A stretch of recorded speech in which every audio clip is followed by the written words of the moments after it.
The screaming started at exactly 11:47 p.m. Not the happy shrieks of teenagers on roller coasters or children begging for one more ride. This was different, raw, primal, the kind of sound that strips away everything human and leaves only terror. I pressed myself against the cold brick wall of the maintenance shed, flashlight clutched so tightly my knuckles had gone white. The screaming came from everywhere and nowhere, echoing off the empty food stalls and abandoned ride platforms of Shadowbrook Fairgrounds.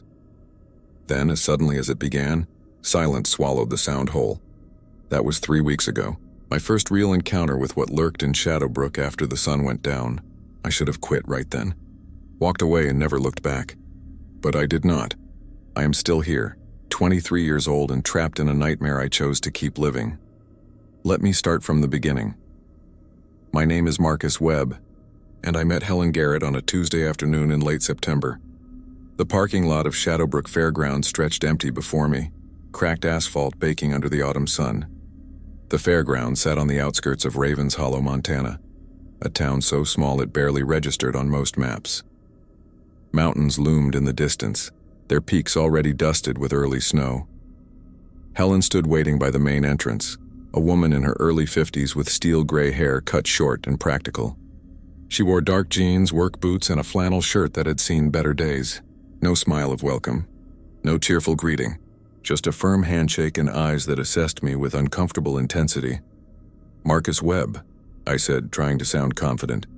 "Helen Garrett, operations manager." Her voice carried the rough edge of someone who had smoked for decades and recently quit. "You are early. Good. Shows you can follow basic instructions." She turned without waiting for a response and led me through the entrance gates. The fairground sprawled across 15 acres, a maze of game booths, food stands, and rides in various states of disrepair. Everything looked tired in the daylight. Paint peeling, rust creeping along metal joints. The whole place felt like it was slowly giving up. "Shadowbrook has been here since 1952, Helen said as we walked. "Family operation until about 10 years ago when the Hendersons sold to a management company. I have run night operations for 6 years now." She led me past a towering wooden roller coaster called the Screaming Eagle, its tracks weathered gray by decades of Montana weather. The tilt-a-whirl sat motionless, its cars covered with canvas tarps. We passed the House of Horrors, a walk-through attraction with faded paintings of monsters on its exterior walls. The security office occupied a small building near the back of the fairgrounds, tucked between the supply warehouse and employee parking. Inside, the space was cramped and cluttered. A desk covered in papers, 4 monitors showing grainy black and white feeds from security cameras, a coffee maker that looked like it had been there since the fairgrounds opened. The air smelled of old coffee and dust. Helen handed me a set of keys, a heavy flashlight with fresh batteries, and a radio.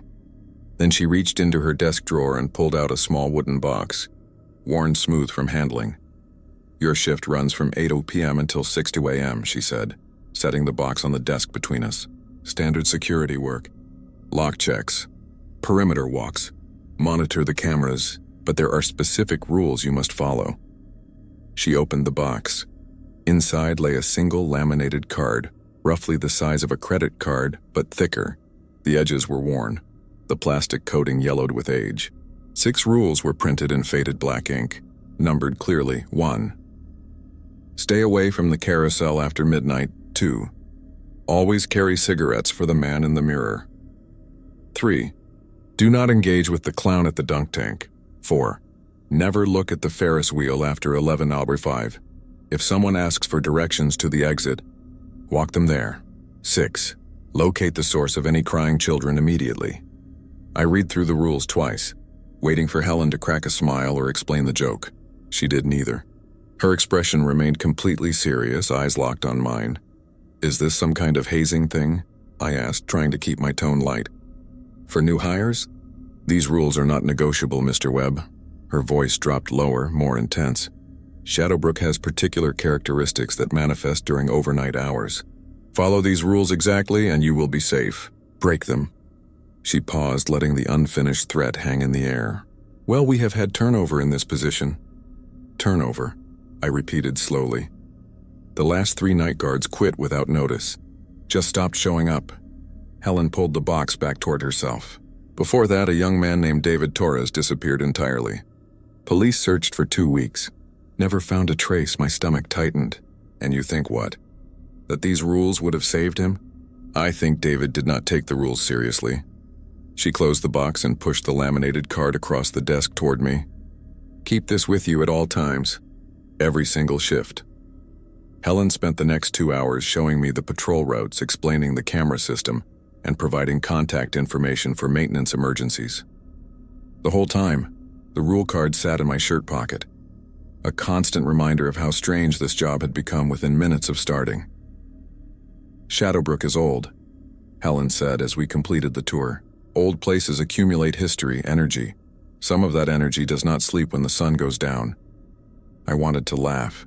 To dismiss everything as elaborate storytelling meant to make the overnight shifts more interesting. But something in Helen's demeanor stopped me. She believed every word she was saying. One more thing, she added as we returned to the security office. Stop at a gas station on your way in tonight. Buy cigarettes. Any brand. You will need them. I bought the cigarettes at a 7-Eleven on the edge of Ravens Hollow, feeling absurd as I asked for a pack of Marlboros. The clerk, a teenage girl with purple hair, barely looked up from her phone. I tucked the pack into my jacket pocket next to the laminated rule card and drove to Shadowbrook as the sun set behind the mountains. The fairgrounds looked different at night. Empty and silent, shadows pooling between buildings and rides. Security lights mounted on tall poles cast harsh white light across key areas, but most of the grounds remained dark. I parked in the employee lot, gathered my gear, and walked to the security office with growing unease. My first shift passed without incident. I checked locks on food stands and game booths. I verified that ride platforms were secure and access gates properly closed. I monitored the security feeds, watching static images of empty pathways and motionless equipment.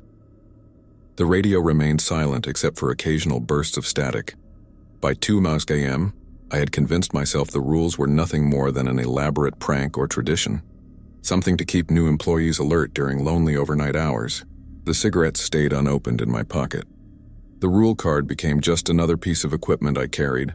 My second night followed the same pattern, quiet, uneventful. I completed my rounds, checked the cameras, and filed a brief report. The fairgrounds slept peacefully, disturbed only by wind rattling loose shutters and the distant sound of traffic on the highway. Wednesday night, the third night of my first week, started the same way. I clocked in at 8 p.m., completed my initial perimeter check by 8:30, and settled into the security office to review maintenance logs. The September air had turned cold and I kept my jacket on as I worked. At 10:45 p.m., I left for my regular patrol. The route took me past the game booths first, then through the food court area, past the smaller rides, and finally around the major attractions like the roller coaster and Ferris wheel. My flashlight beam swept methodically across paths and buildings, checking for anything unusual. Near the carousel, I paused. The ride sat under a large circular shelter, its painted horses frozen in perpetual gallop. In the beam of my flashlight, they looked almost alive, their glass eyes reflecting light with unsettling intensity. I checked my watch, 11:18 p.m. Still safe according to Rule 1, I continued my patrol, moving past the House of Horrors with its leering monster faces, around the tilt-a-whirl, through the arcade building with its darkened game machines. Everything looked normal, secure, empty. By midnight, I was back in the security office reviewing camera feeds and preparing to write my hourly report. That was when I heard it. Music. Faint at first, barely audible over the hum of the office heater. A tinkling melody that sounded like it was coming from far away. Carnival music played through old speakers, the kind of cheerful tune designed to attract children and families during operating hours. But we were closed. Everything was powered down. I stood up, moving to the window. The music grew slightly louder and my blood went cold as I realized where it was coming from. The carousel. The melody drifted through the night air, warped and wrong. Each note seemed to stretch too long, the tempo irregular and unsettling. This was not music meant to bring joy. This was something else entirely. Rule 1 flashed through my mind. Stay away from the carousel after midnight. I looked at my watch, 12:04 a.m. My hand moved to the radio on my belt, then stopped. Who would I call, Helen? What would I say? That I was scared of carousel music? I grabbed my flashlight instead and moved to the door, intending to check the power box. Maybe there was a short circuit, an electrical malfunction. As soon as I opened the door, the music changed. It grew louder, no longer distant but close. Too close. The warped melody seemed to surround the security office, coming from every direction at once. I stepped back inside and slammed the door shut. Through the window, I could see the carousel in the distance, its light suddenly blazing despite the fairgrounds being completely dark. The horses were moving, spinning around and around, their painted faces almost seeming to watch me. The music grew louder still, deafening now. I could feel it vibrating in my chest, pounding in my skull. The cheerful melody had become a threatening roar, demanding that I come closer, that I approach the carousel and see what waited there in the spinning lights. I grabbed the rule card from my pocket, reading Rule 1 again and again like a prayer. Stay away from the carousel after midnight. I pressed myself against the far wall of the security office, as far from the window as possible, and covered my ears with my hands. The music played for 17 minutes. I watched the second hand on the wall clock tick around and around while that horrible sound filled the night. Then at 12:21 a.m. it stopped, not fading away gradually, but cutting off instantly like someone had flipped a switch. Silence rushed back in, so complete it felt oppressive. I lowered my hands from my ears, breathing hard. Through the window I could see the carousel sitting dark and motionless again, as if nothing had happened.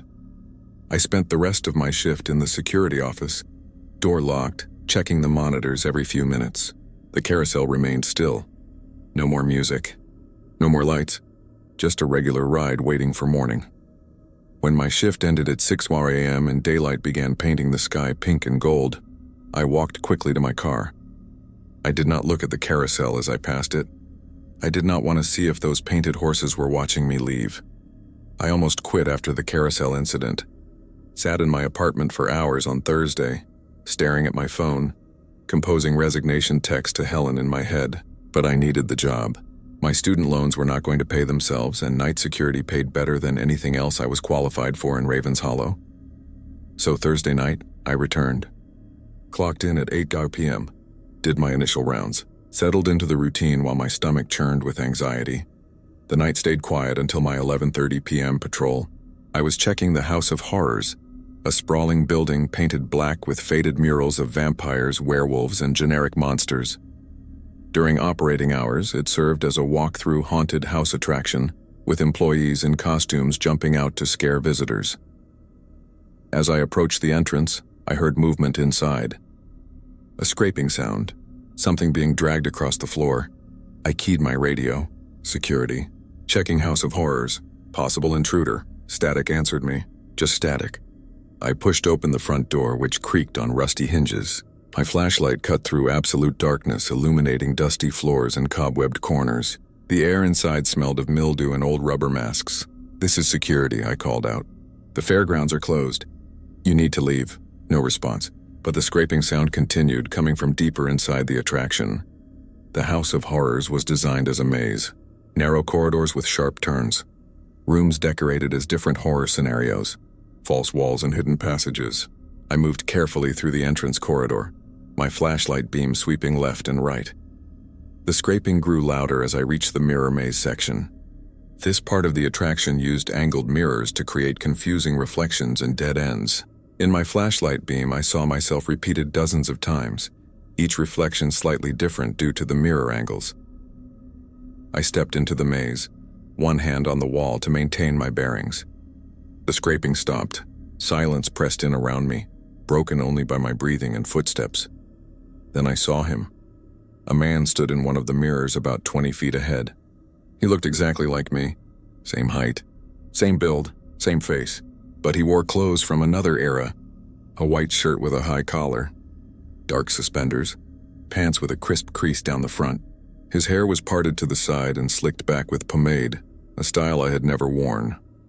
I stopped walking. He stopped too, but we were not mirroring each other. He stood at a slightly different angle, hands clasped in front of him rather than holding a flashlight. "Hello," he said. His voice sounded like mine, but with an accent I could not place.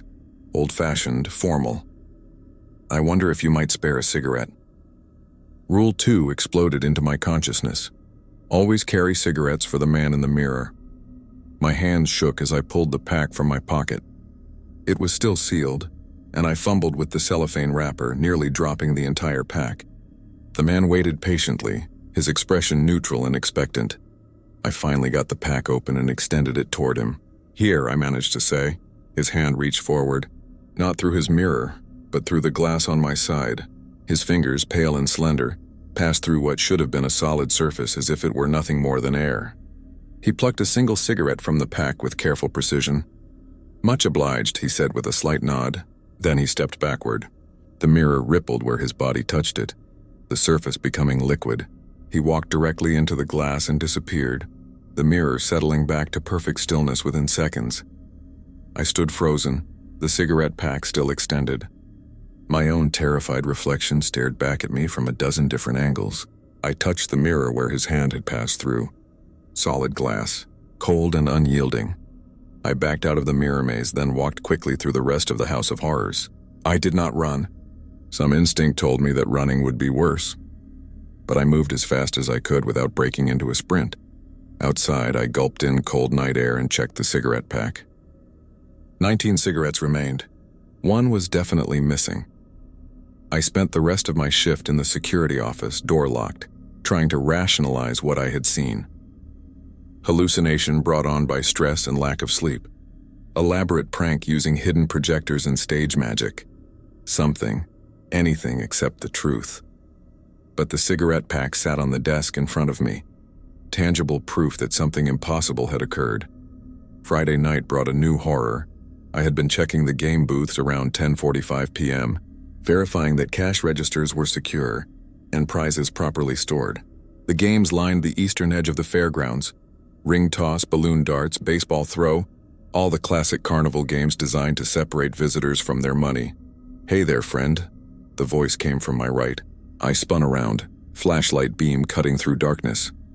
A clown sat on the platform of the dunk tank, legs dangling over the edge. He wore a costume that had once been colorful, but was now faded and stained. Red and yellow diamonds, oversized shoes, white face paint with a red nose and exaggerated smile painted around his actual mouth, but the smile was wrong. Too wide, the paint cracked and peeling at the edges. "Marcus, right?" The clown's voice was friendly, but something underneath felt oily and wrong. "I have been waiting for you. Want to play a game?" Rule 3 flashed in my mind. Do not engage with the clown at the dunk tank. I kept walking, maintaining my patrol route without stopping or responding. My heart hammered in my chest, but I forced my pace to remain steady. "Hey, where are you going?" The clown's tone shifted slightly. "I am talking to you. It is rude to ignore people." I continued walking, eyes fixed on the path ahead. "Come on, Marcus." The voice grew louder, more insistent. "Just one game. You throw, I fall in the water. Simple. Fun." I passed behind the baseball throw booth, putting a physical barrier between myself and the dunk tank. The clown's voice changed completely. The friendly tone vanished, replaced by something harsh and inhuman. "You think you are better than me? Too good to play my game." I kept walking. "I know where you live, Marcus Webb." The voice became a snarl. "Apartment 4B at Riverside Arms. I know you leave your bathroom window unlocked." My blood turned to ice, but I did not stop. Did not look back. Did not respond. "I will find you when you are sleeping." The clown was screaming now, rage pouring out in words that no longer sounded human. "I will tear that smug look off your face. I will make you play my game." I turned the corner by the tilt-a-whirl, moving farther away. The clown's screaming continued, echoing across the empty fairgrounds. Threats, curses, promises of violence so specific they made my skin crawl. Finally, when I reached the far side of the fairgrounds near the Screaming Eagle roller coaster, the voice faded to nothing. I leaned against one of the coaster's support beams, gasping for breath. The clown had known my name, known where I lived, known about the unlocked bathroom window I kept meaning to fix. I pulled out the rule card and read Rule 3 again. Do not engage with the clown at the dunk tank. Not do not look at or stay away from, do not engage, which meant the clown would try to make me respond, would say things designed to provoke a reaction, and I had passed the test by ignoring him completely. Saturday night started quietly. I was becoming familiar with the rhythms of Shadowbrook after dark.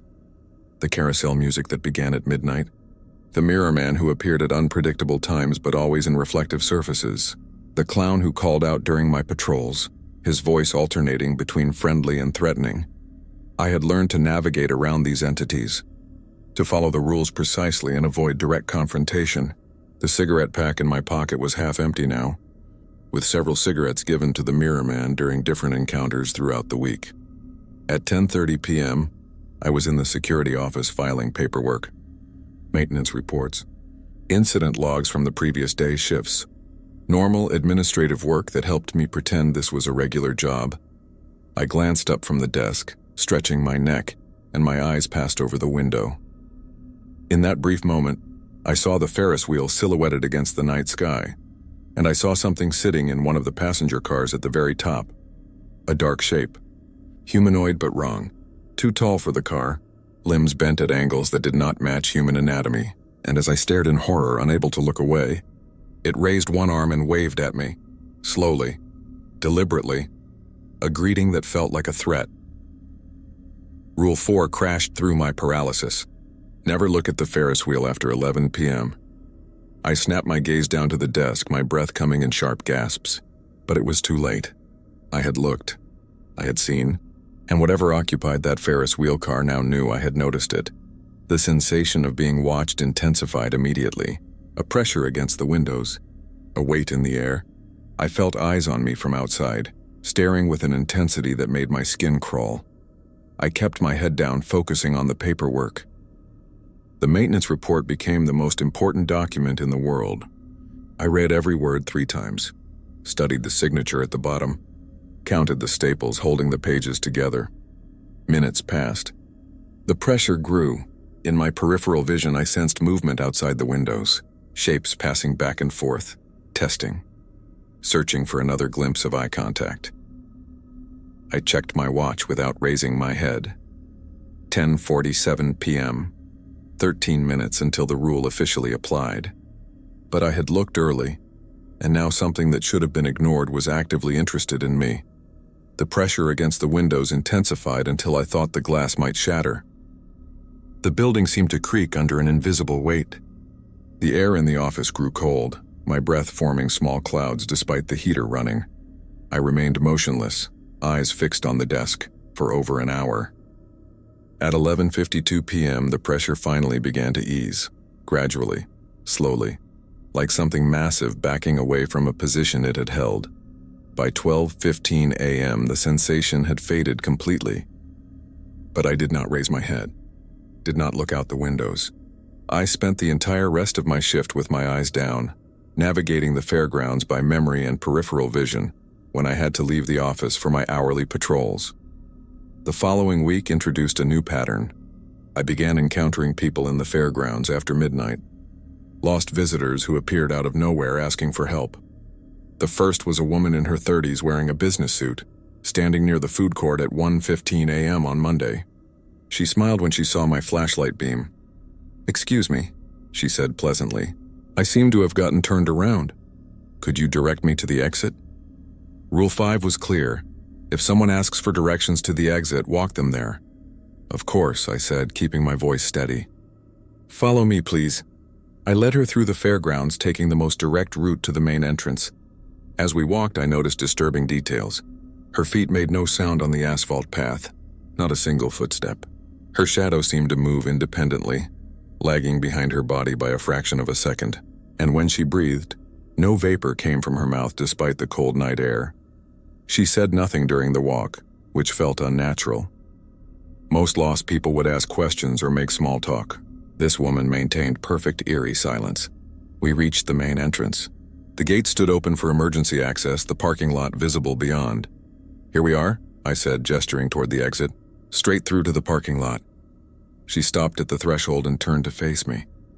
Her smile widened, stretching impossibly far across her face. Her jaw seemed to unhinge, and I saw that her mouth was full of metal. Not teeth, but hundreds of thin needles arranged in concentric circles, spiraling back into her throat like some deep-sea creature. "Thank you so much," she said in a perfectly normal voice despite her nightmare mouth. Then she walked into the darkness beyond the parking lot and vanished. I stood at the entrance for several minutes, legs shaking, understanding that Rule 5 had saved me. If I had simply given her directions instead of walking her out personally, she would have had an excuse to follow me. To stay close, to wait for the right moment to use those needle teeth. Over the next 3 nights, I encountered 6 more lost visitors. An elderly man with eyes that reflected my flashlight like animal eyes. A teenage boy whose shadow had wings even though he did not. A middle-aged woman who walked 3 inches above the ground. 2 children holding hands, both with smiles that showed far too many teeth. Each time I walked them to the exit. Each time they revealed something inhuman at the threshold before disappearing. And each time I understood that the rules were not suggestions or guidelines. They were exact instructions for survival. The crying started on Thursday, week 3. I was checking the Screaming Eagle roller coaster around 2 a.m., verifying that the safety gates were locked and the maintenance platforms were secure. The massive wooden structure loomed overhead, its tracks dark against the starlit sky. Then I heard it. Soft sobbing, a child crying. The sound came from somewhere near the loading platform. I followed it carefully, flashlight beam sweeping back and forth. "Hello?" I called out. "This is security." "Where are you?" The crying continued, growing slightly louder. I traced it to a space beneath the loading platform, a crawl space used to access electrical and hydraulic systems. Crouching down, I pointed my flashlight into the darkness. A little girl huddled there, maybe 7 years old. She wore a yellow dress and had blonde hair and pigtails. Her small body shook with sobs. "Hey," I said gently. "It is okay. I am here to help."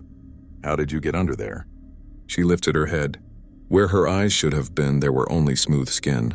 No eye sockets, no indication that eyes had ever existed. Just blank, smooth flesh. "They left me," she whispered in a voice that layered multiple tones over each other, childlike but ancient underneath. "Everyone leaves. Rule 6. Locate the source of any crying children immediately." I knelt down, keeping my voice calm. "Come on out. Let me help you." I reached my hand toward her. Before I could make contact, she vanished. Completely, instantly, no fading or dissolving. One moment present, the next gone. The crying stopped immediately. I was alone under the roller coaster, my flashlight illuminating empty space where a child had been seconds before. On the platform above me lay a small stuffed rabbit, worn and faded. I did not touch it. Something told me these objects belonged to Shadowbrook and taking them would be unwise. The crying children became a regular occurrence, different locations each night. The House of Horrors, the arcade, the tilt-a-whirl, the food court. Each time I would locate them following Rule 6 exactly. Each time they would vanish, leaving behind small objects, toys, hair ribbons, single shoes. I learned not to look directly at them if possible. Something about direct eye contact seemed to trigger their disappearance. Instead, I would announce my presence and approach slowly, often finding they were gone before I reached them. But I followed the rule. Every single time. Because I had begun to understand what Shadowbrook truly was. By my 4th week at Shadowbrook, I had documented dozens of encounters in a notebook I now carried everywhere. The patterns were undeniable. Each supernatural entity followed specific behaviors and rules of engagement. The carousel activated at midnight sharp, never earlier or later. The music played for random durations between 5 and 27 minutes. As long as I remained in the security office or elsewhere away from the carousel, the music eventually stopped. But if I was caught outside when it started, I had to immediately create distance and put physical barriers between myself and the ride. The Mirror Man appeared approximately 3 times per week, always in reflective surfaces throughout the fairgrounds. Mirrors in the House of Horrors, windows on closed game booths, even puddles after rain. He always requested exactly 1 cigarette, never more.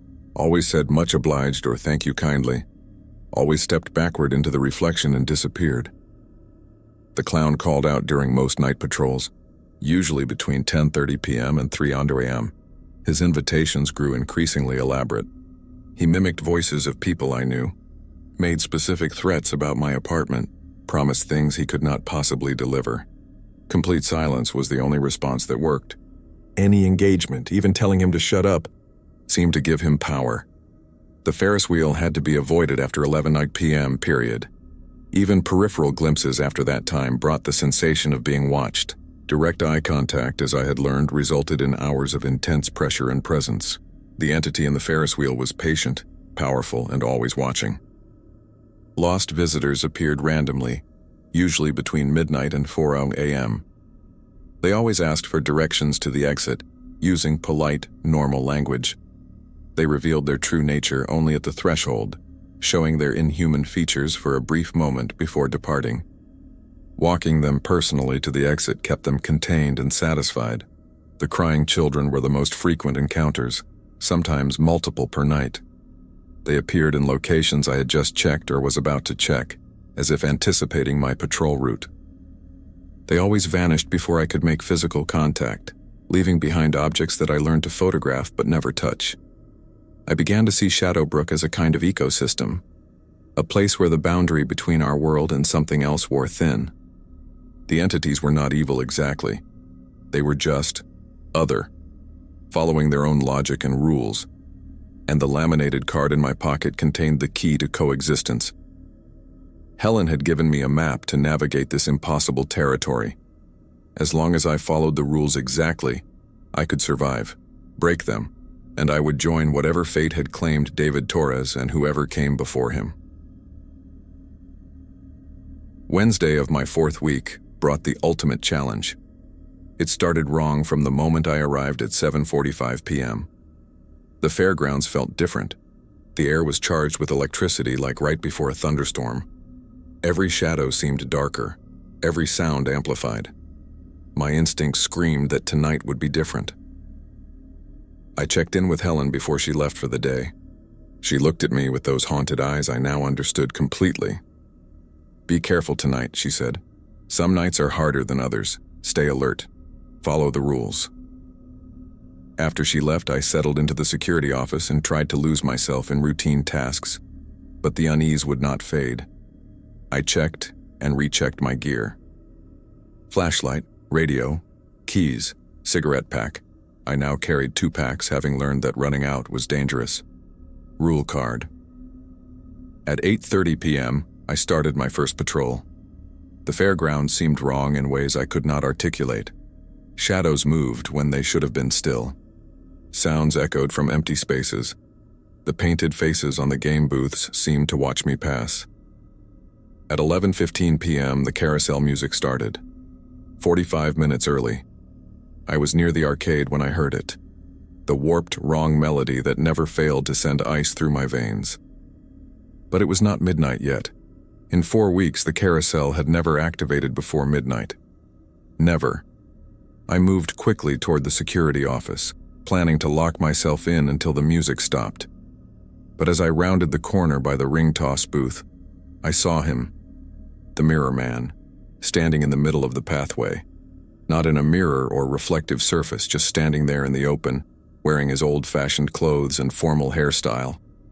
He raised one hand in greeting. "Good evening, Marcus. Might I trouble you for a cigarette?" My mind raced. He had never appeared outside mirrors before. Never. This violated his established pattern completely. I fumbled for the cigarette pack, pulling it out with shaking hands. He walked toward me, his feet making no sound on the asphalt. As he approached, I noticed his face was slightly wrong, like looking at my own reflection in a warped mirror, features almost right but subtly distorted. He reached for the cigarette pack. I extended it. His hand was cold when his fingers brushed mine. "Much obliged," he said, taking not one cigarette but the entire pack. Then he turned and walked toward the House of Horrors. As he moved, his form became less solid, transparent. By the time he reached the building, he had vanished completely. I stood frozen, processing what had just happened. He had taken the entire pack. That was wrong. That broke his pattern. Before I could react, a voice called out from the direction of the dunk tank. "Marcus, over here." The clown. But his voice sounded different. Clearer. More human. I turned toward the sound, and my blood ran cold. The clown stood directly on the path between me and the security office. He had left the dunk tank. Another first. Another broken pattern. "Let us play a game, Marcus," he said, taking a step toward me. His painted smile seemed to drip in the darkness. I have been waiting so long. I backed away, remembering Rule 3. Do not engage. But he was mobile now, walking toward me with slow, deliberate steps. Behind me, the carousel music grew deafeningly loud. Ahead, the clown advanced. To my left, the House of Horrors. To my right, a chain-link fence blocking access to the maintenance area. I was trapped between multiple threats, each violating their established rules. Then I heard crying. Not one child, but many. A chorus of sobs echoing from the Screaming Eagle roller coaster. The tilt-a-whirl, the arcade, the food court, everywhere at once. And above it all, I felt the weight of eyes on me. The Ferris wheel. I could feel it watching even though I had not looked at it. The pressure against my skull was immense, demanding that I turn my head and acknowledge what sat in those passenger cars. Every rule was being tested simultaneously, every entity manifesting at once. This was not random. This was coordinated. I made a decision in that split second. Rule 5. The lost visitors. If I could find someone asking for exit directions, walking them out would give me purpose and protection. The entities rarely attacked when I was fulfilling one of the rules, but there was no one. Just the clown advancing, the carousel screaming its warped music, the children crying from every direction, and the crushing sensation of being observed from the Ferris wheel. The clown was 15 feet away now. His painted face had begun to melt, white makeup running down his cheeks in streams. Underneath, I could see something else. Skin that was not skin. A face that was not a face. I win, the clown said in a voice that no longer sounded remotely human. You have to engage with me now. I am in your way. He was right. I could not reach the security office without passing him. I could not stay here with the carousel music driving me insane. I could not look for the crying children without walking past him. I could not avoid looking at the Ferris wheel forever. I was going to break a rule. It was inevitable. Then I heard a new voice. Excuse me. I turned my head slightly. A man stood beside the baseball throw booth, elderly, wearing a cardigan and slacks. He looked confused and uncertain. Could you direct me to the exit? He asked. I seem to have gotten lost. Rule 5. My lifeline. Yes, I said immediately, my voice cracking with relief. Follow me. Stay close. I moved toward the man, deliberately turning my back on the clown. Every instinct screamed not to, but I had to trust the rules. The man fell into step beside me, and together we began walking toward the main entrance. The clown let out a roar of rage behind me. No, that is cheating. Come back here. But I kept walking, the elderly man keeping pace. The carousel music began to fade as we moved farther away. The crying children grew quieter. Even the pressure from the Ferris wheel lessened slightly. The clown's screaming continued, but he did not follow. Could not follow. I was fulfilling Rule 5, and that created a barrier he could not cross. As we walked, I noticed the man made no sound. His feet did not touch the ground. His breathing was absent. But he was here, and he had asked for directions at the exact moment I needed him most. We reached the main entrance. The elderly man stopped at the threshold and turned to face me. His eyes were solid black, like pools of ink. His mouth opened, revealing not needle teeth but absolute darkness, a void that seemed to pull at my consciousness.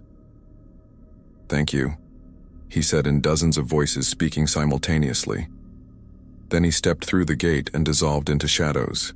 I stood at the entrance, gasping for breath. Behind me, the fairgrounds had gone quiet. The carousel music had stopped. The crying had ceased. Even the clown had fallen silent. I checked my watch. 11:47 p.m. I still had over 6 hours left on my shift. I did not return to the security office immediately. Instead, I stood at the entrance gate trying to understand what had just happened. The entities had coordinated, broken their patterns deliberately, forced me into an impossible situation where following one rule meant breaking another. It was a test. Not of my courage or strength, but of my understanding. The lost visitor had appeared at the exact moment I needed Rule 5. That was not coincidence. Shadowbrook itself had provided an out, a way to navigate the impossible scenario without breaking the rules. The fairgrounds were not trying to kill me. They were teaching me. Each night, each encounter, each challenge was instruction in the deeper logic that governed this place. I walked slowly back through the fairgrounds, my flashlight beam sweeping across familiar pathways. The carousel sat silent under its shelter. The clown was back at the dunk tank, motionless. The Ferris wheel stood dark against the sky. Everything had returned to its proper place and pattern. In the security office, I found a fresh pack of cigarettes sitting on the desk. Marlboros, the same brand I had been carrying. The Mirror Man had returned them, or Shadowbrook had. The distinction seemed meaningless. I picked up the pack and opened it. All 20 cigarettes present, nothing taken. The rest of the night passed in normal patterns. The Mirror Man appeared once more around 3 a.m. in a window reflection near the arcade. He asked politely for a cigarette. I gave him one. He thanked me and stepped back into the reflection. The clown called out during my 4:30 a.m. patrol, inviting me to play games and making idle threats. I ignored him completely and he eventually fell silent. I heard crying twice more before dawn, located the sources, a boy under the tilt-a-whirl and a girl behind the food court, and watched them vanish after acknowledging their presence. At 5:45 a.m., with dawn approaching, I stood outside the security office and looked at the Ferris wheel. It was still before 6 a.m., but the first light of morning was painting the sky. The rules had time limits. After 11 p.m. for the Ferris wheel, after midnight for the carousel. The entities were bound by temporal constraints. As sunrise broke over the mountains, I watched Shadowbrook transform. The oppressive weight lifted. The shadows returned to normal. The painted faces on the game booths were just paint again. The place became an ordinary, aging fairgrounds waiting for another day of operation. Helen arrived at 6:15 a.m. as I was preparing to leave. She looked at me carefully, taking in my pale face and exhausted eyes. "You made it through," she said. "Not a question. A statement. They tested me," I replied. "All at once. Broke their patterns, week 4. She nodded. "That is when it happens. When they determine if you truly understand. Some people break. Run away and never come back. Some people disappear." She paused. "A few people pass. What happened to David Torres?" I asked. Helen was quiet for a long moment. David thought he could outsmart the rules. Thought he had found patterns that would let him do his job more efficiently. He started taking shortcuts, avoiding certain patrols because the entities seemed inactive. He stopped carrying cigarettes because the Mirror Man had not appeared for 3 nights. And, on his 4th week during the test, he had no cigarettes when the Mirror Man appeared. The man asked 3 times. David had nothing to give. On the 4th request, Helen trailed off. We found David's flashlight and keys near the mirror maze. Nothing else. I absorbed this information, understanding the stakes more clearly than ever. The rules were not suggestions. They were survival instructions written in the disappearances of those who had failed to follow them. "Why do you stay?" I asked. "If you know what is here, why keep working at Shadowbrook?" Helen smiled sadly. "Someone has to manage the night operations. Someone has to hire the guards and teach the rules. If we close down, if we abandon this place..." She gestured at the fairgrounds. "What happens to what lives here? Does it stay contained or does it spread to Ravens Hollow? To the highways? To wherever people are?" I had not considered that. Shadowbrook was not just a prison for these entities. It was a boundary, a threshold that kept something much worse from bleeding into the normal world. "Get some rest," Helen said. "You are back on tonight at 8 p.m. I drove home in the early morning light, exhausted but strangely energized. I had passed the test. I understood the game. And despite everything, despite the horror and fear and constant danger, I felt a strange sense of purpose. Shadowbrook needed someone who understood the rules, someone who could navigate its supernatural ecosystem without breaking the boundaries that kept reality stable. For better or worse, that person was now me. The following week brought a shift in my relationship with Shadowbrook. The entities still appeared, still followed their patterns and rules. But the nature of our interactions changed subtly. The Mirror Man began greeting me by name. "Good evening, Marcus." "Might I trouble you for a cigarette?" His formal politeness remained, but there was recognition now, familiarity. The clown's invitations became less aggressive. He still called out during patrols, still tried to engage me with mimicked voices and elaborate scenarios. But the raw rage was gone. It felt almost like routine now, like he was simply playing his part in a script we both knew by heart.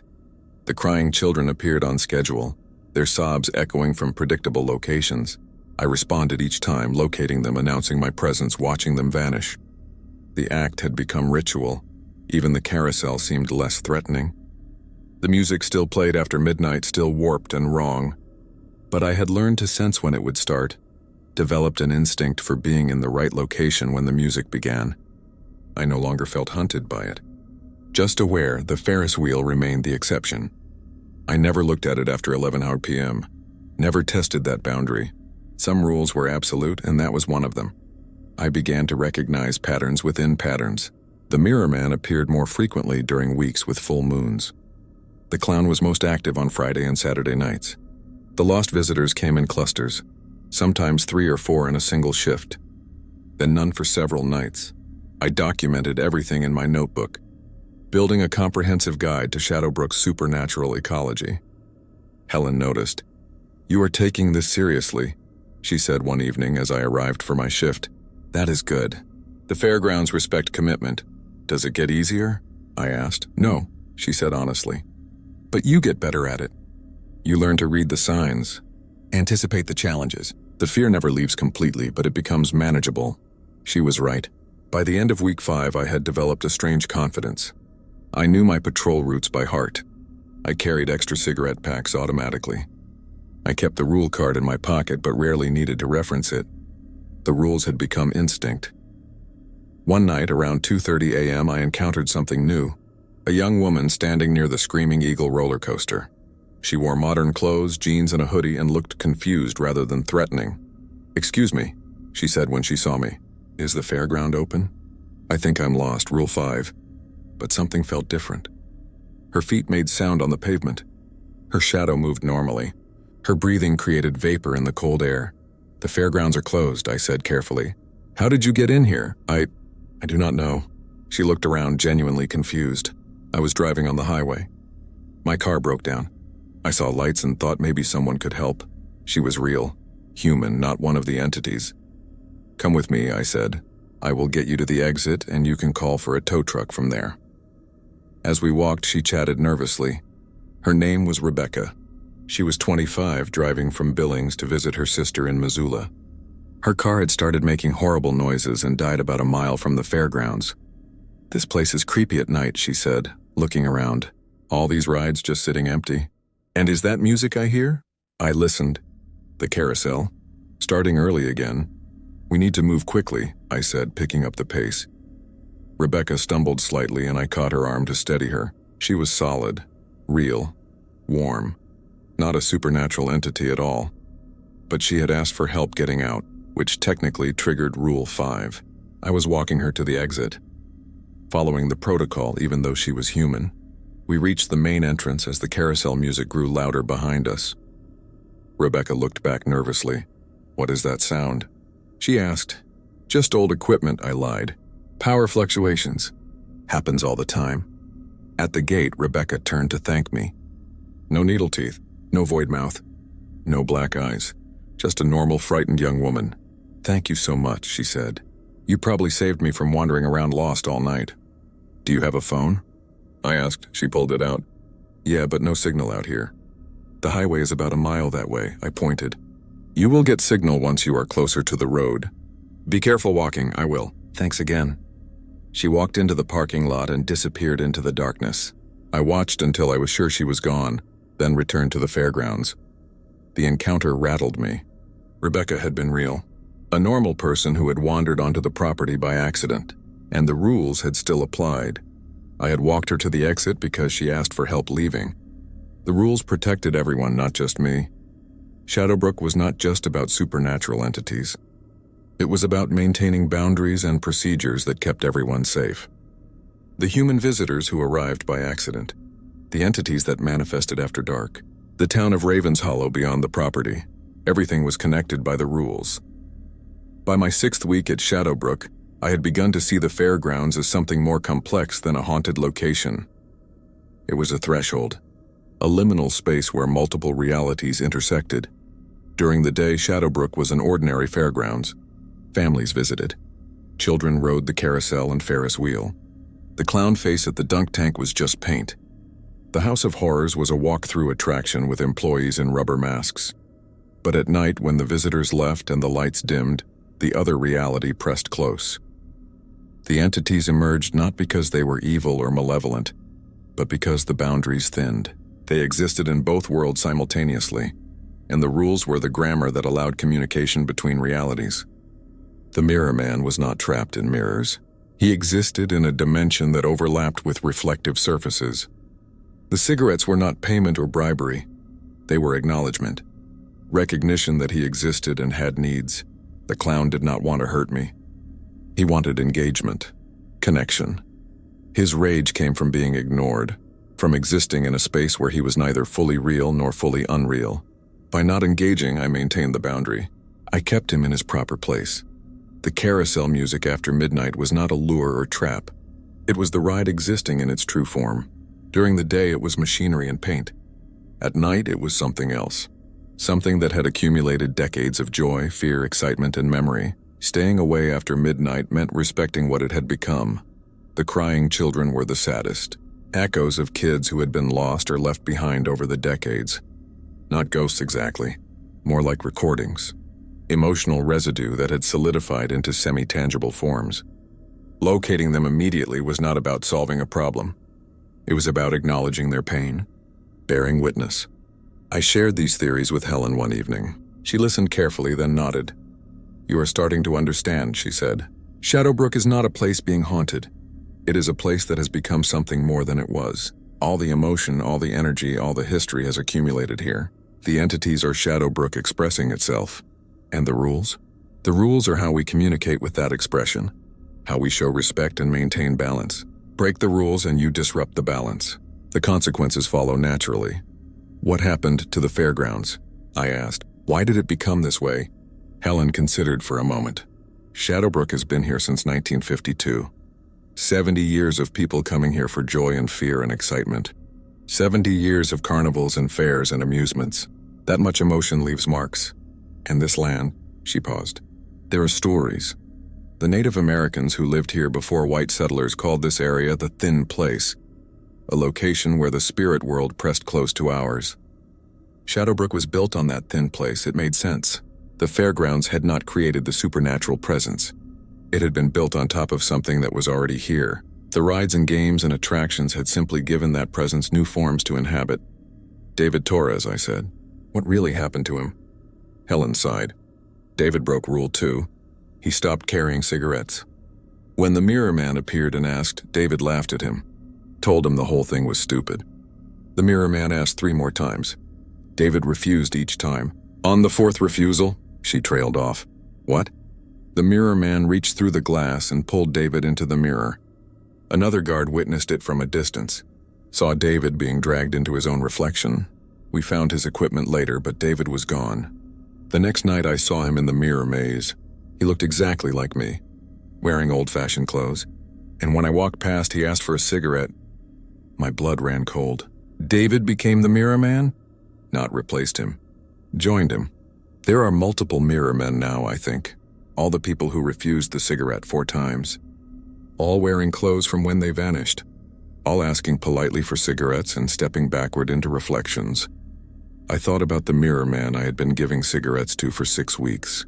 How he looked like me, but with different hair and clothes. Was I looking at a possible future? What I would become if I broke the rule? The entities are not separate from us, Helen continued. They are what happens when people fail to maintain the boundaries. When they break the rules and cross over, Shadowbrook absorbs them, makes them part of itself. The clown? I asked, though I was not sure I wanted to know. A carnival worker from the 1980s. He engaged with something he should not have, became fused with the role he played. Now he is the clown, forever calling out, forever angry at being ignored. And the things on the Ferris wheel? Do not ask about the Ferris wheel, Helen said firmly. Some knowledge is dangerous. Rule 4 exists for a reason. Never look, never ask, never wonder. I took her advice. Some mysteries were better left unexplored. Week 7 brought unexpected change. Helen approached me on Tuesday evening with unusual news. "We are hiring a second night guard," she said. "The fairgrounds are expanding operations next season. We will need 2 people covering different sectors." "When?" I asked. "Tonight." His name is Robert Chen, 28 years old, former military. He starts at 8 p.m. My stomach tightened. Another person would be exposed to Shadowbrook's dangers, someone who did not know the rules yet. Robert arrived at 7:45 p.m., tall and solid with short black hair and the bearing of someone who had seen action. He shook my hand with a firm grip. "Marcus Webb," I introduced myself. "I have been on night shift for 7 weeks. Robert Chen, pleased to meet you." Helen conducted a brief orientation, showing Robert the security office and explaining the basic patrol routes. Then she pulled out the wooden box. "There are specific rules you must follow," she began. I watched Robert's face as he read the laminated card. Confusion first, then skepticism, then a slight smile as if he thought this was some kind of joke. "These are serious," Helen said sternly. "Non-negotiable." "Right," Robert said, clearly not believing her. "Carousel after midnight. Cigarettes for Mirror Man." Got it, my heart sank. I knew that tone. I had used that tone during my first week. The assumption that the rules were silly precautions or hazing rituals. After Helen left, I tried to explain to Robert. "The rules are real. You will encounter things tonight that cannot be explained normally. When that happens, follow the rules exactly." "Sure," Robert said with a patronizing smile. "I appreciate the heads up." He did not believe me. Would not believe me until he experienced Shadowbrook for himself. We split the fairgrounds into 2 sectors. Robert took the eastern half, including the carousel, arcade, and smaller rides. I took the western section with the roller coaster, Ferris wheel, and dunk tank. At 11:45 p.m., I was checking the food court when I heard Robert on the radio. "Marcus, you there?" "Go ahead. Did you power up the carousel?" "It just started playing music." My blood ran cold. "Robert, where are you?" "Near the arcade. The carousel is about 50 yards away." "Should I check it out?" "No," I nearly shouted. "Stay away from it. Rule 1. Do not go near the carousel after midnight. It is just music, man. Probably a timer malfunction." "Robert, listen to me. Stay away. The music will stop on its own." Silence on the radio. Then, this is weird. The music is getting louder, like it is moving toward me. "Robert, move away from it. Go to the security office now." "I am just going to turn it off." "Find the power switch. Robert, no." Static on the radio. I broke into a run heading toward the eastern sector. My flashlight beam bounced wildly as I sprinted past game booths and ride platforms. When I reached the carousel area, Robert was standing about 30 feet from it, staring. The carousel was spinning, lights blazing, horses moving up and down. The music was deafening, that warped, wrong melody that made my teeth ache. Robert stood transfixed, his flashlight hanging loose in his hand. "Robert," I shouted. "Move away." He did not respond. The carousel music had him. He took a step toward it. Then another. I grabbed my radio. "Helen, I need help." "Robert is approaching the carousel." No response. Helen was not on duty. There was no one to call. I ran toward Robert, grabbed his arm, and pulled hard. "We have to go now!" He resisted, his eyes fixed on the spinning carousel. "It is beautiful," he whispered. "Look at the horses. They are alive." I pulled harder, using all my strength to drag him backward. He was bigger than me, former military, but he was not fighting back. Just resisting passively, wanting to return to the carousel. I dragged him 50 feet, then 100. The music grew quieter as we moved farther away. Finally, when we reached the arcade building, I pushed him against the wall and put myself between him and the carousel. "Stay here," I commanded. "Do not move toward it." Robert blinked, awareness returning to his eyes. What just happened? The carousel. You almost walked right into it. He looked past me toward the spinning ride. "But it is just music." "No, it is not." Rule 1, Robert. Stay away from the carousel after midnight. This is what that rule prevents. We stood there for 17 more minutes while the carousel played its hypnotic melody. Robert wanted to approach it 3 more times. Each time I physically blocked him, keeping myself between him and the ride. Finally, at 12:21 a.m., the music stopped. The carousel went dark. Silence returned to the fairgrounds. Robert sat on the ground, shaking. That was not normal. No, I agreed. Nothing here is normal after dark. For the rest of the shift, Robert stayed close to me. His skepticism had vanished, replaced by fear and confusion. When we encountered the Mirror Man around 2 a.m., Robert gave him a cigarette without hesitation. When the clown called out during our 3:30 a.m. patrol, Robert stayed silent beside me. At 6 a.m., as we prepared to leave, Robert looked at me with haunted eyes. "This job," he said. "This place. What is it really?" "It is exactly what the rules say it is," I replied. "A place where impossible things happen. And the rules are how we survive them. I almost walked right into that carousel." "I know, but you did not. Because I stopped you. That is why there are two of us now, to watch each other's backs." Robert nodded slowly. "Tomorrow night I follow the rules. Exactly as written." "That is all you can do. That is all any of us can do." Helen arrived as we were leaving. She looked at both of us, reading the exhaustion on our faces. "First night is always the hardest," she said to Robert. "But you made it through." "Marcus saved me," Robert said. "I did not believe the rules. I almost died for it." "But you did not die," Helen replied. "You learned. That is what matters." As Robert walked to his car, Helen pulled me aside. "Good work tonight," she said quietly. "You protected him. That is what experienced guards do. They keep the new ones alive long enough to understand." "Someone kept you alive once," I said, understanding something new. "Taught you the rules. A woman named Margaret Pierce. She worked night security for 15 years before me. Saved my life twice during my first month. I am still here because of her." "Where is she now?" "Retired. Living in Arizona, far from thin places and liminal spaces. She earned her rest." I looked back at Shadowbrook, the ride silent in the early morning light. "Do we ever get to retire?" "Eventually," Helen said. "When you find someone reliable to train. Someone who will keep the next generation alive. That is how this works. Knowledge passed down through experience." I understood then that I was part of a lineage, a chain of people who had learned to navigate Shadowbrook's supernatural reality and survived long enough to teach others. Margaret had taught Helen. Helen had taught me. Now I would teach Robert and whoever came after him. The rules were more than survival instructions. They were tradition, legacy, a map drawn in the experiences of everyone who had walked these paths before and managed to walk out again at dawn. Training Robert became my primary focus over the following weeks. He had believed after his first night, but belief alone was not enough. He needed to understand the deeper patterns and relationships that governed Shadowbrook after dark. I taught him to sense when the carousel would activate, reading subtle changes in air pressure and temperature.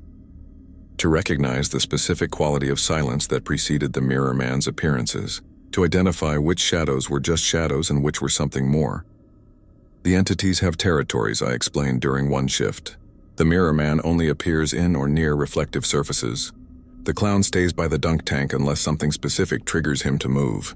The crying children manifest in locations connected to childhood activities, rides, game booths, the arcade. "And the Ferris wheel?" Robert asked. "Never look at it after 11 p.m. That is the only rule for it. Do not test it. Do not question it. Just never look." Robert absorbed the information, taking his own notes in a journal he started carrying. He developed his own system for managing the cigarette supply, keeping 3 packs on him at all times. He learned to modulate his walking pace during patrols to avoid being caught in the wrong location when the carousel music started. By the end of his 3rd week, Robert could navigate most encounters independently. I watched him give cigarettes to the Mirror Man with calm politeness. Saw him escort a lost visitor to the exit without flinching when they revealed rows of crystal teeth at the threshold. Witnessed him locate crying children and bear witness to their pain before they vanished. "You are getting good at this," I told him after a particularly smooth shift. "I have a good teacher," he replied, "but I am still scared every single night." "That never goes away," I admitted. "The fear is what keeps you alert, keeps you from getting complacent. Have you ever thought about what happens if we fail, if we break the rules?" "Every night," I said honestly. David Torres is the Mirror Man now. The clown was a carnival worker who engaged with something he should not have. The things on the Ferris wheel are people who looked when they should not have. Every entity here used to be human. Robert was quiet for a moment. We are not guarding Shadowbrook. We are guarding the boundary between realities. Exactly. And the rules are that boundary. Follow them and the realities stay separate. Break them and you cross over. Become part of what you were supposed to be watching. During week 8, something new happened. A family approached the entrance gate around 1:30 a.m.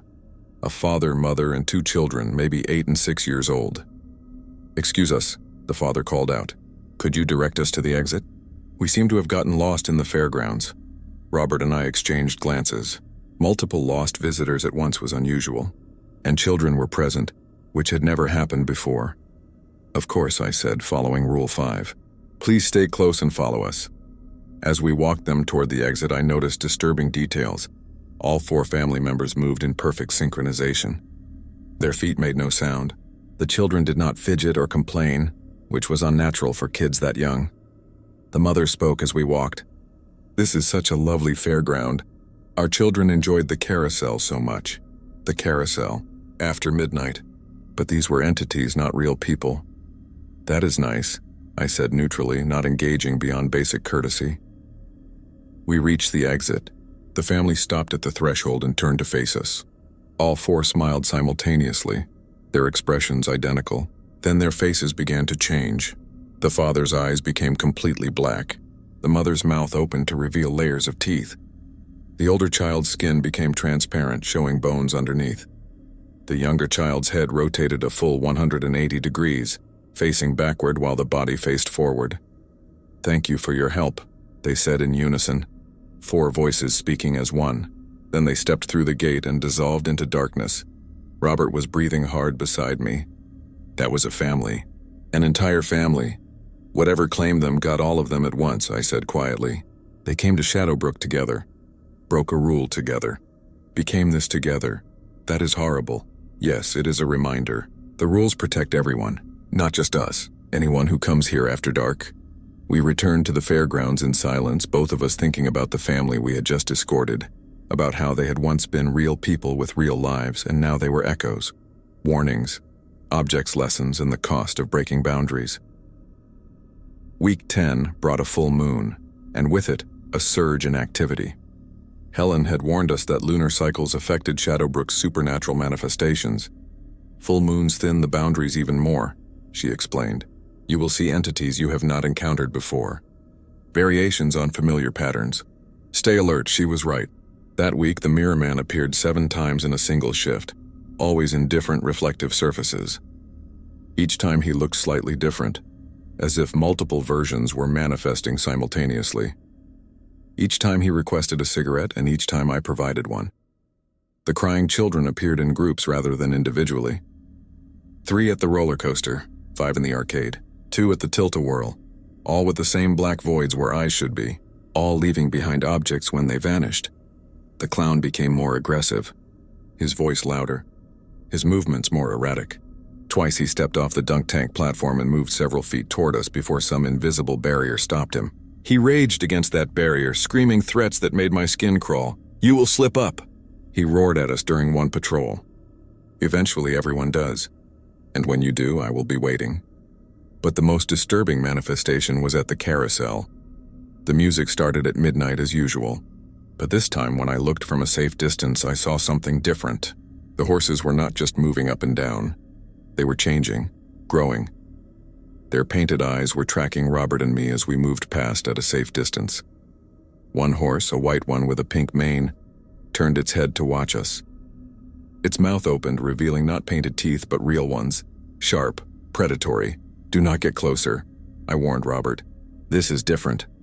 We maintained our distance, completing our patrol route while keeping solid structures between ourselves and the carousel. The music played for 43 minutes that night, longer than I had ever experienced. When it finally stopped, the horses were normal again. Just painted wood and metal, but I had seen what they could become. What they wanted to become. Lost visitors appeared in unprecedented numbers. 11 different people or groups over the course of the shift. A businessman, a group of teenagers, an elderly couple, a woman in a wedding dress, a man in a hospital gown, each asking for directions to the exit. each revealing their true nature at the threshold before vanishing. Robert and I took turns walking them out, coordinating so one of us was always free to handle other encounters. We developed a system, communicating by radio, dividing responsibilities. By 4 a.m. we were both exhausted. The constant vigilance, the endless encounters, the knowledge that one mistake could mean joining the entities we were watching. How do people do this for years? Robert asked during a brief rest in the security office. One shift at a time, I replied. One encounter at a time. One rule followed perfectly at a time. Helen has been doing this for 6 years, and Margaret Pierce did it for 15 years before her. We are part of something bigger than ourselves, a tradition of people who maintain the boundaries. Do you think we will make it that long? I did not answer immediately. Instead, I looked out the window at Shadowbrook, dark and waiting under the full moon. I think we will make it as long as we respect the rules, I finally said. As long as we remember what happened to David Torres and the clown and the family at the exit. As long as we stay afraid enough to stay careful.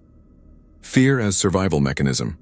Exactly. The rest of the shift passed in a blur of encounters. By the time 6 a.m. arrived and dawn began breaking over the mountains, Robert and I had escorted 32 lost visitors to the exit, given cigarettes to the Mirror Man 9 times, ignored the clown 17 times, located 14 crying children, and avoided the carousel and Ferris wheel successfully. It was the longest night I had experienced at Shadowbrook. And I knew there would be more like it.